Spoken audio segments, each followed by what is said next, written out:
Hi guys, দেখো এগুলো চিনতে পারছো? এগুলো হলো কাঁঠালের বিচি। এই কাঁঠালের বিচি বাটা দিয়ে ভাত খেতে গরম গরম খুব ভালো লাগে। আর এই কাঁঠালের বিচির উপকারিতা অনেকটাই অনেকটাই কি বলবো, এগুলো অনেক বড় বড় রোগ ভালো হয়ে যায়। এগুলো খেলে শুনেছি, আমার ঠাকুমা দাদুরা বলতো এই কাঁঠালের বিচি বাটাতে অনেক উপকার আছে।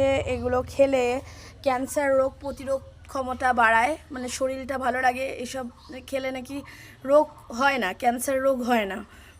তারপরে তোমার এগুলো খেলে শুনেছি গ্ল্যামার ফিরে আসে। এগুলো খেলে শুনেছি অনেক রকমেরই রোগ ভালো হয়ে যায়। এগুলো কিন্তু এক ধরনের ওষুধ বলতে পারো। খুব ভালো এই কাঁঠালের বিচির গুণাগুণটা।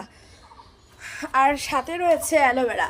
এই অ্যালোভেরাটা যদি তুমি সব সময় মুখে লাগাতে পারো, জেল হিসাবে কাজ করবে মুখের। তো স্ক্রাবের মধ্যে একটু চিনি দিয়ে অ্যালোভেরা গুঁড়ো